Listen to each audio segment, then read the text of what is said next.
Fala galera, sejam bem-vindos ao Semcast em Casa. Professor Daniel Ribeiro. E a aula de hoje vai ser sobre o emprego do hífen.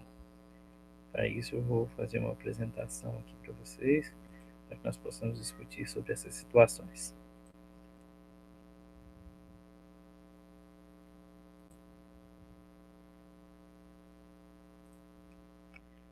Vamos lá.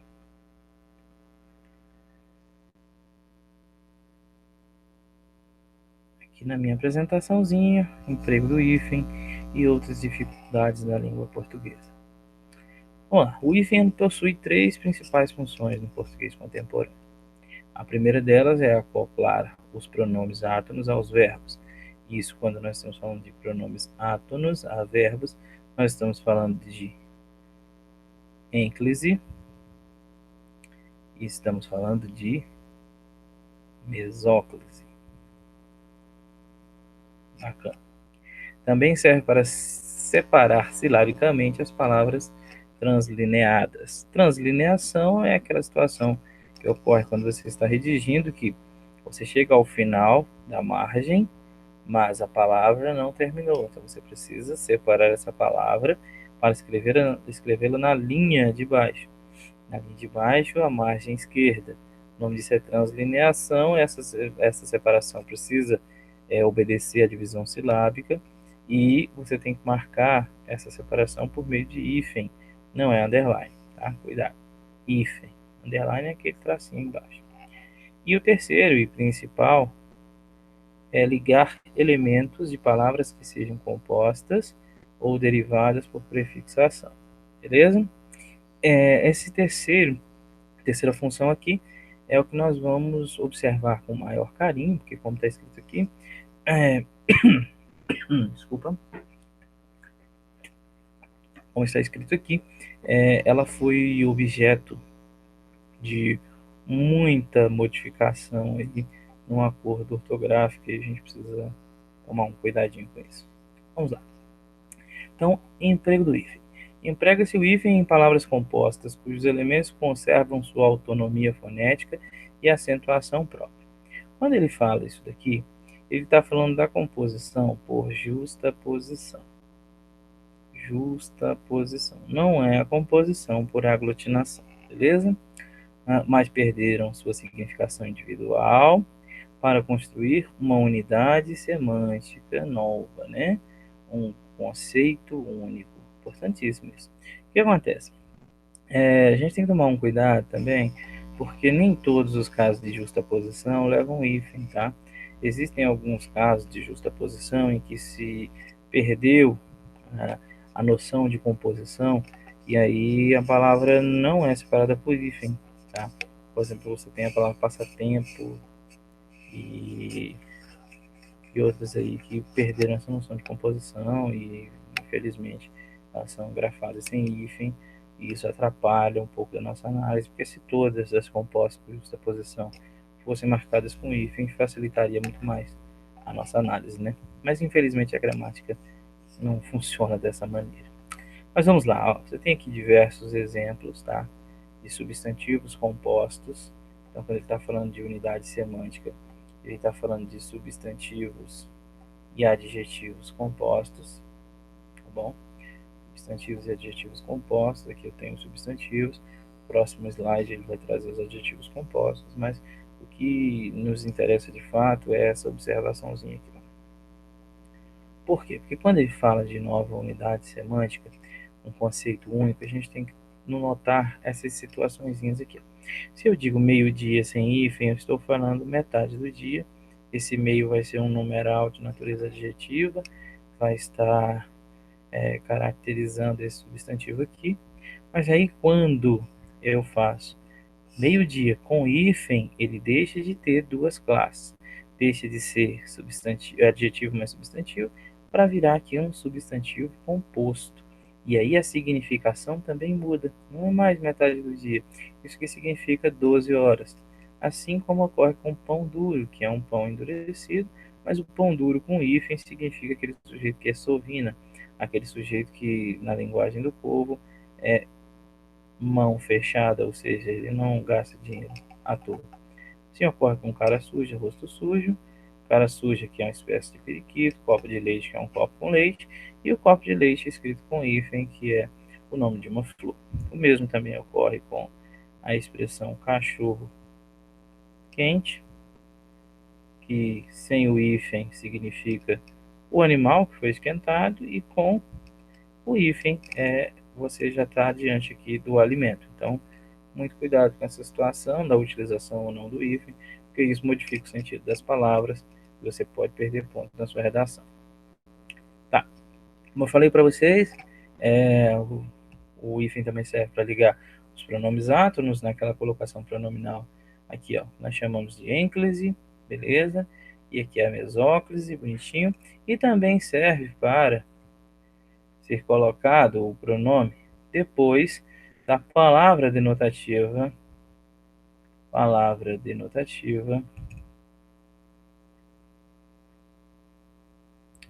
indicadora de designação, ou seja, palavra denotativa de designação, que é o ex. Então, esse dia está embaixo do C aqui. Suponhamos que seja um C esse negócio, né? Não for bom não, mas tá tranquilo. Em adjetivos compostos, como eu falei, a unidade semântica pode ser substantivo composto ou adjetivo composto. Está aqui. Agora ele trouxe os adjetivos compostos. Também vai ocorrer a utilização do hífen quando os vocábulos forem formados pelos adjetivos de origem tupi, origem indígena, açu, guaçu e mirim. Mas isso só ocorre se o elemento que vier antes do açu, guaçu e mirim terminar em vogal acentuada ou vogal nasal. A gente precisa ter esse cuidadinho. Andar, açu, vogal acentuada. Sabiá, guaçu, vogal acentuada. Capim-açu, vogal nasal. Esse M nasaliza o I, fica capim, vogal nasal. Ou Socó-mirim, vogal acentuada. E você tem diversos outros exemplos dentro dessa perspectiva. Mas aí nós vamos observar que, se não for uma vogal acentuada ou nasal, escreve junto sem o hífen. Tá aqui, ó. Jiboiaçu, Caju-mirim, Mogi-mirim. Beleza? Beleza. Além disso, a gente tem que ter em mente que o uso do hífen também ocorrerá com os prefixos que têm acentuação gráfica própria. Acentuação própria.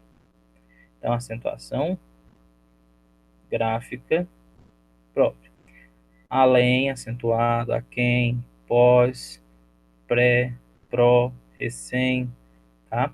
Então, se eles estão acentuados, esses prefixos, o segundo elemento vai ser ligado por eles por meio de hífen. Além túmulo, além mar, aquém mar, pós-escolar, pós-operatório, pré-nupcial, pró-alfabetização, recém-nascido e assim vai.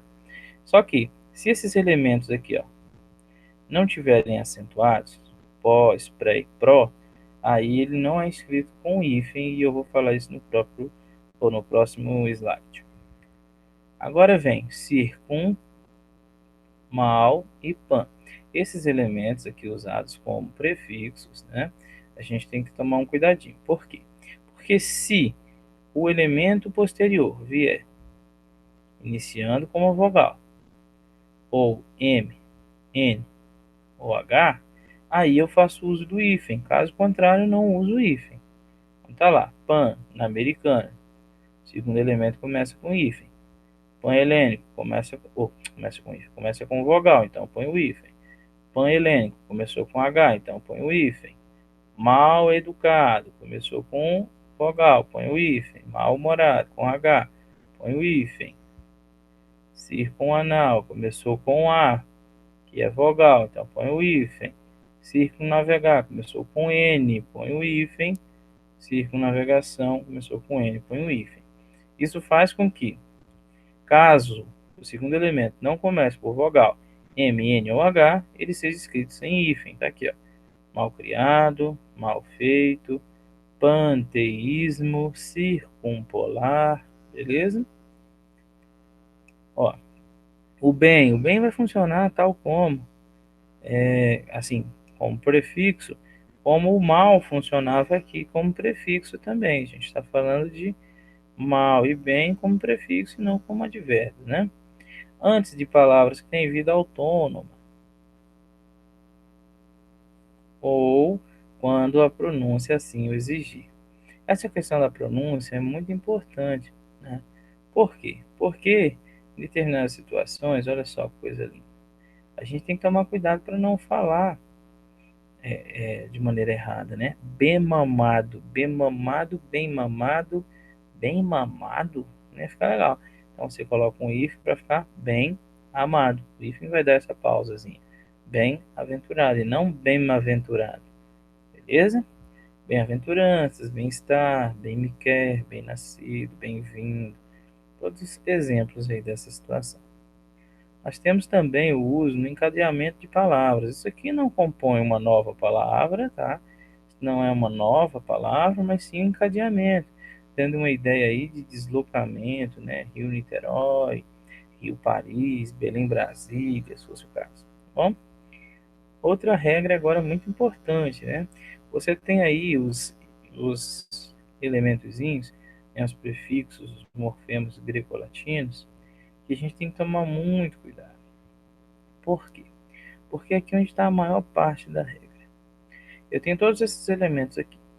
E aí eu tenho que ter em mente o seguinte: se o segundo elemento começar com um H, hífen é obrigatório.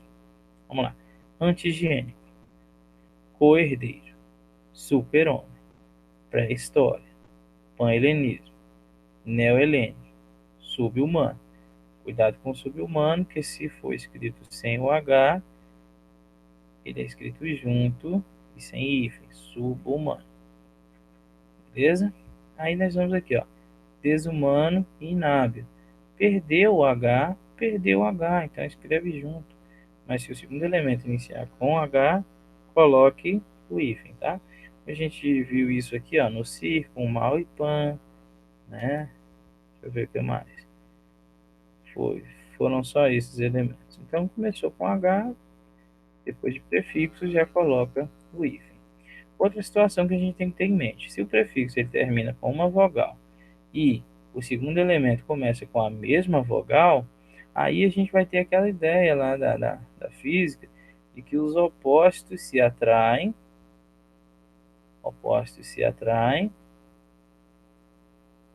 e os iguais se repelem. Como é que funciona isso? Quando eu falo que eles se repelem, eu estou dizendo que vai ser inserido um hífen entre o prefixo e o radical, iniciando com a mesma vogal. Tá aqui, ó. Anti-ibérico começou com I e o outro elemento terminou com I e o outro elemento começou com I. Então põe um hífen para separar. Supra-auricular, AIA, hífen. Micro-onda, OIO, hífen. Semi-interno, II, hífen. O IO de auto-observação, hífen. Se fosse autoescola, auto-escola. Elementos diferentes, opostos, eles se atraem. Os iguais se repelem. Beleza? Muito cuidado só com o prefixo co, porque esse prefixo co, quando o segundo elemento iniciar por o, ele é escrito junto. Coordenar, sem hífen, né? Cooperar, coordenação, coobrigado e assim vai. Beleza? Esse daqui nós já falamos, né? Nas formações circun e pan, tinha o mal aqui no outro exemplo que nós falamos. Antes de vogal HMN, a gente coloca hífen. Deixa eu ver o que mais. Na formação dos prefixos hiper, inter e super, quando o segundo elemento começa por R, terminou em hiper, inter ou super, terminou não, começou por hiper, inter e super, se o segundo elemento começar com R, coloca o hífenzinho. Hiperrealismo, interracial, interrelacionar, super requintado e assim vai. Com a formação com os prefixos ex, sota e soto e vice, sempre coloca hífen. Soto e sota significa sub, tá? É a mesma ideia de vice aí, tá abaixo. Então, ex-diretor, hífen. Ex-aluno, hífen. Sota piloto, sotomestre, vice-presidente, vice-rei, coloca o hífenzinho para não ter problema. O que eu falei para vocês? Pré, pós e pró, se tiver acentuado, coloca o hífen. Sem estar acentuado, se for nas formas átonas, aí a gente escreve sem o hífen. Pós-por, prever, promover, beleza? Já o sub é importante também. O sub só vai levar hífen se estiver antes de B, H e R. Antes de B, H e R. Sub-humano, sub-raça, sub-bibliotecário. Tá aqui, ó. Antes de B, antes de R, antes de H. Coloca hífen. Caso contrário, escreve sem hífen, né? Você tem aqui suboficial, oficial, você tem subordinar, você tem várias situações que você usa aí o sub sem hífen. Beleza? Então, pego do hífen nós matamos. Agora vamos falar sobre algumas dificuldades da língua portuguesa. Essas dificuldades da língua portuguesa costumam cair nas provas, vocês precisam dominar. Você tem 4 usos aqui do porquê. Porquê junto sem acento, junto com acento, separado com acento, ou sem acento, separado com acento. Existem várias maneiras de ensinar essa situação. Opa. Só um momento, minha caneta deixou de funcionar.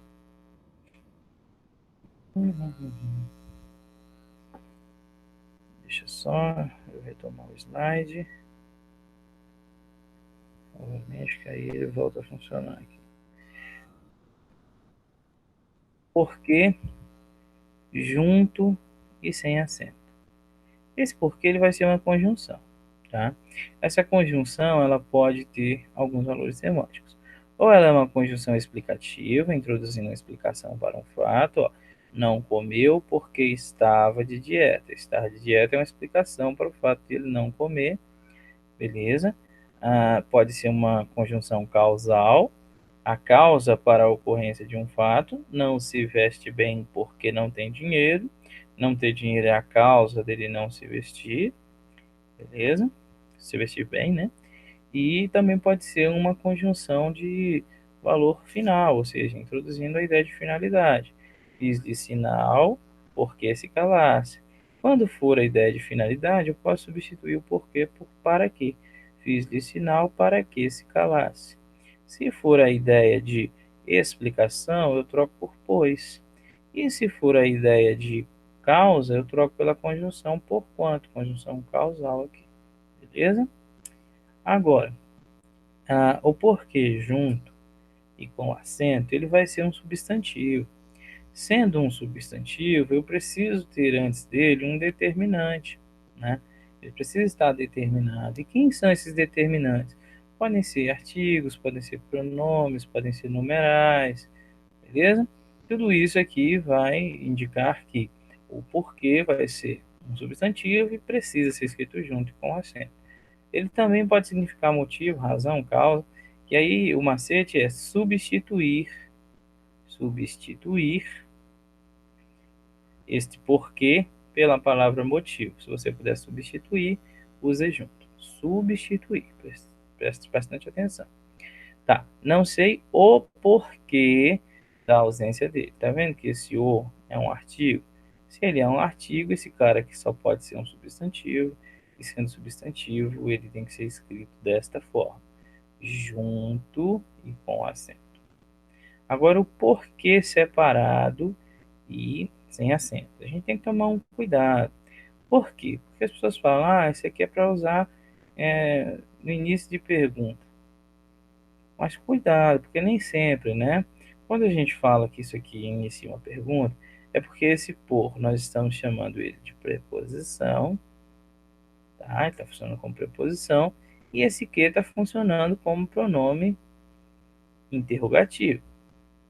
Funcionando como pronome interrogativo, tá? Então vamos lá, ó. Por que ele não veio? Então aí você já observa o seguinte, esse que é um pronome interrogativo. Tem um macete para resolver isso? Tem. Você vai acrescentar Perceba, estou falando acrescentar. E aqui eu falei substituir. Você vai acrescentar a palavra motivo. Acrescentando a palavra motivo, se tem motivo, separa, igual relacionamento amoroso.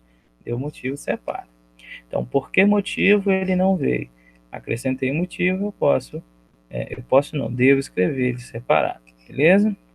Mas também, esse que pode ser um pronome de natureza relativa. Se for pronome relativo, aí eu vou substituir pela expressão pelo qual ou pela qual e seus derivados, né? Singular ou no plural. Então, a gente tem que tomar cuidado, porque nem sempre é uma pergunta, tá? Tá aqui, ó. Passarei na prova porque tanto luto. Isso aqui é uma pergunta? Não, não é uma pergunta. Então, o que eu tenho que fazer? Olha só.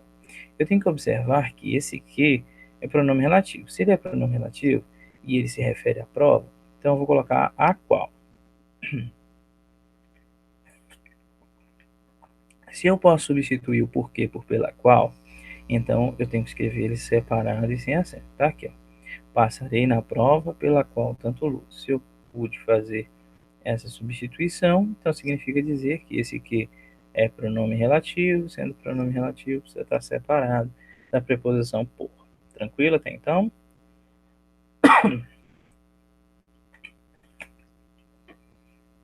Agora o porquê separado e com acento. Como é que ele vai funcionar? Vai funcionar tal como esse porquê aqui de cima, só que sempre no final de frase ou próximo de pontuação. Ó. Você não veio por que motivo? Coloquei motivo, separa, tá? No final, com acento. Não sabemos por que motivo, mas tentamos.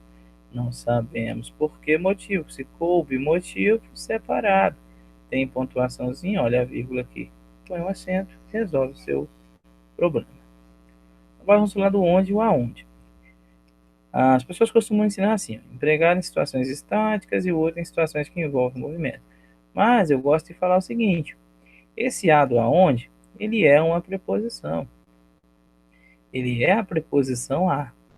Então, para que essa preposição apareça, para que ela apareça, o verbo precisa existir. Se eu digo assim, ó, onde moras? Quem mora, mora em algum lugar. É a preposição a?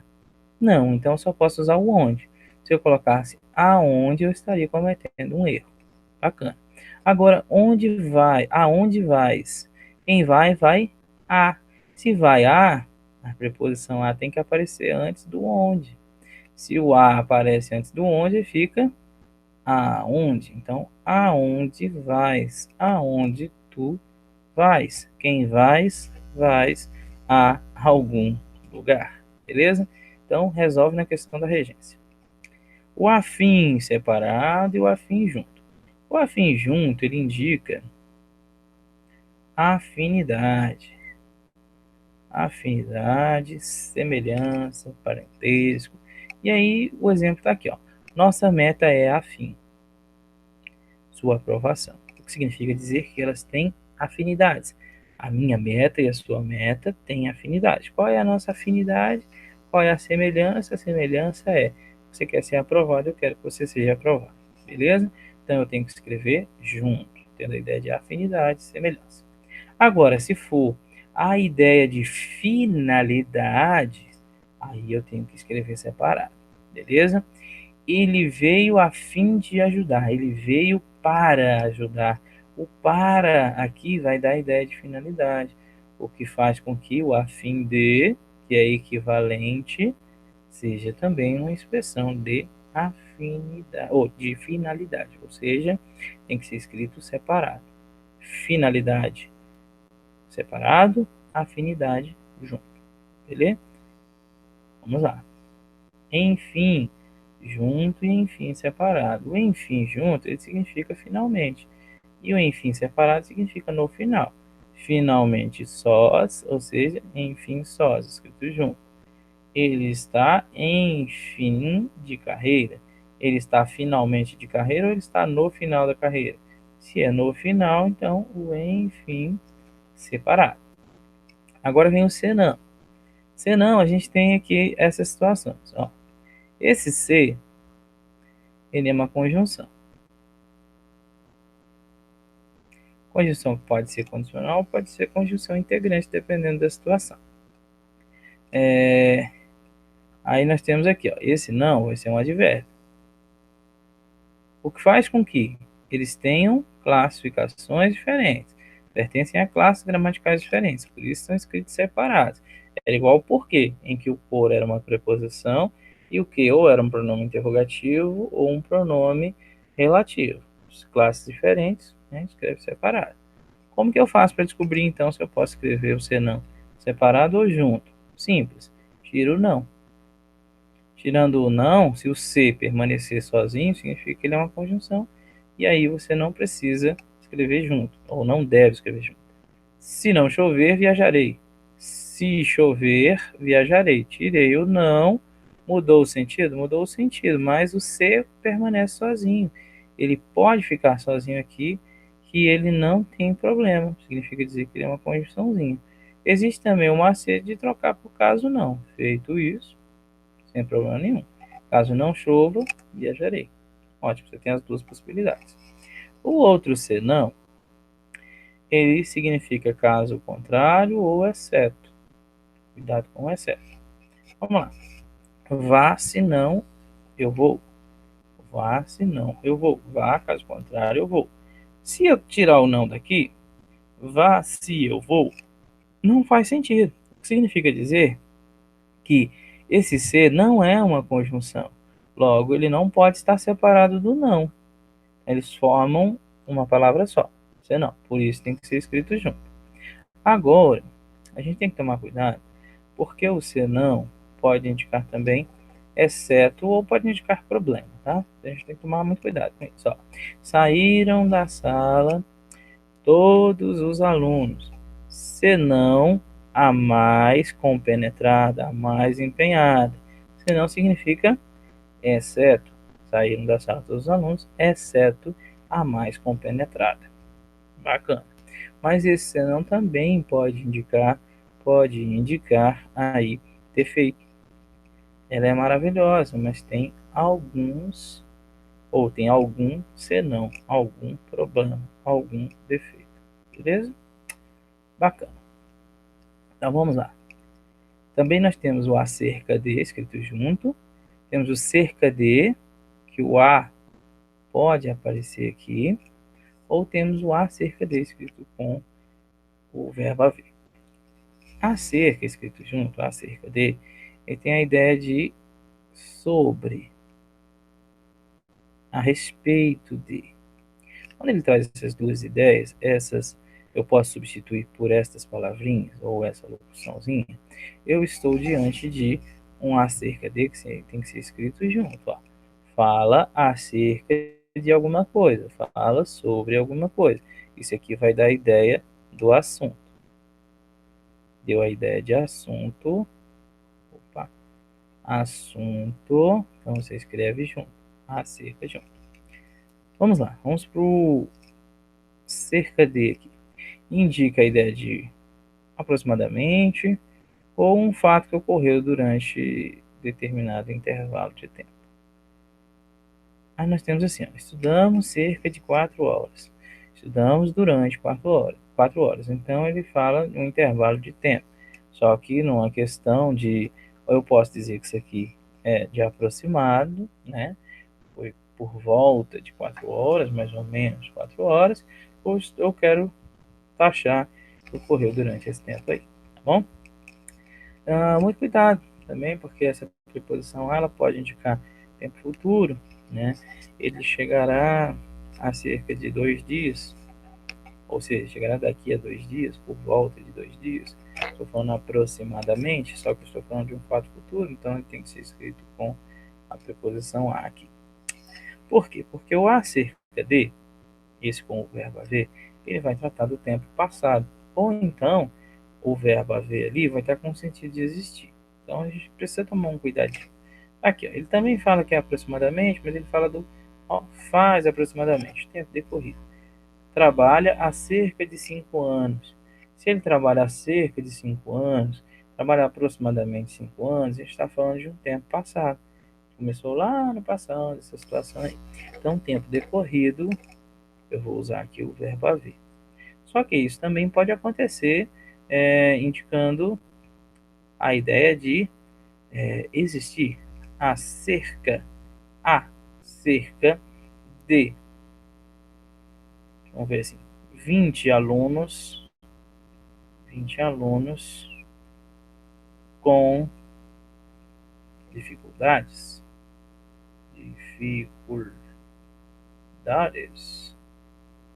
Aí aqui, ó, já não tem mais ideia de tempo decorrido.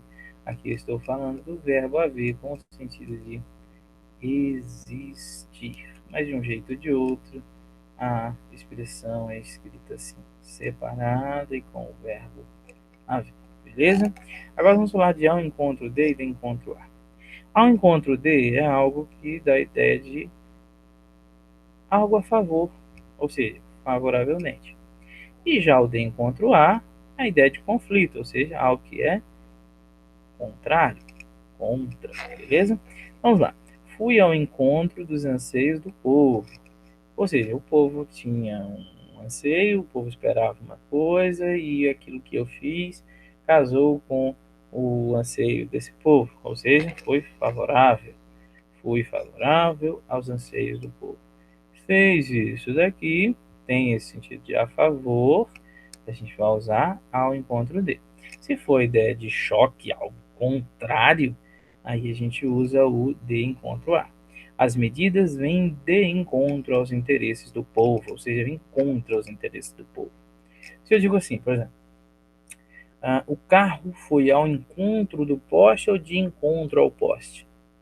Se eu tenho essa ideia de choque, então é de encontro. De encontro. Ao encontro, aí já é uma questão que não tem essa ideia de choque, não é algo negativo, sim algo positivo. Beleza? Tá. Agora, ao invés de e em vez de. Esse ao invés de, a gente tem que tomar um cuidadinho, que eu só uso quando os vocábulos forem antônimos. Tá? Esses antônimos poderão ocorrer dentro de um contexto ou mesmo fora do contexto. Aí. Por exemplo, aqui, ó, ao invés de trabalhar, está papeando. Papear, aqui nesse contexto, é o contrário de trabalhar. Aquele que conversa, nesse contexto, não está trabalhando. Mas, por exemplo, na minha área de atuação, o meu trabalho é conversar, o meu trabalho é papear. Então, dentro desse contexto aqui, essas palavras são antônimas, tá bom? Mas se fosse assim, ó, ao invés de subir, o elevador desceu. Descer e subir são palavras que são antônimos, então eu tenho que fazer o uso do ao invés de. O em vez de é uma mera substituição no lugar de alguma coisa. Usar uma expressão em vez de outra, no lugar de outra, tá bom? É uma mera substituição. Agora, mal e mal. Todo mundo diz que é mal e mal, né? Então vamos falar como as pessoas falam, mas se nós usássemos esse L com som de L, não teríamos problema, né? Esse mal aqui, ó, redigido com U, grafado com U, ele vai ser um adjetivo, ou seja, ele só vai se relacionar com substantivos. Beleza. Esse mal aqui, ele é advérbio. Sendo advérbio, ele se relaciona com quem? Ele se relaciona com verbo ou se relaciona com adjetivo. Beleza? Vamos observar aqui, ó. Também tem aquele macete, né? Em oposição a bom e o outro em oposição a bem. Mas vamos lá. O lobo é mau. Mau, característica do lobo. Lobo é substantivo, então isso aqui só pode ser adjetivo. A criança passou mal. Mal modificando o verbo. Se modifica verbo, ele é advérbio, então só pode ser escrito com L. Beleza? O L, bacana. Esse mal também pode ser uma locução, ou pode ser uma locução, pode ser uma conjunção, né? Uma conjunção temporal que equivale à locução temporal, assim que mal chegou em casa já foi dormir, assim que chegou em casa foi dormir. Então, dando a ideia aqui de tempo, introduzindo uma oração adverbial temporal. Beleza? Beleza. Pô, não entendi ainda não, professor. Vamos lá, né? mal. Aí aqui, ó. Bom, mal, bem. E aí você vai observar que ele faz uma voltinha. Opa, faz uma voltinha. Opa, então usa o mal com o U ao contrário de bom. Aqui ele faz ó, um ângulo reto, que beleza. Aqui ele faz ó, um ângulo reto, que beleza. Se ele faz isso, significa dizer que o mal com L eu vou usar como contrário, ou seja, como antônimo de bem. Beleza? Mais um macetezinho.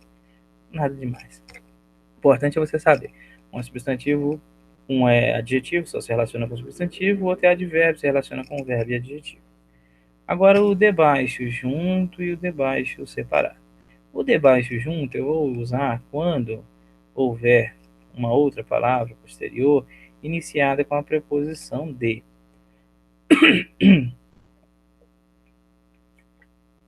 Desculpa, minha garganta está ruim.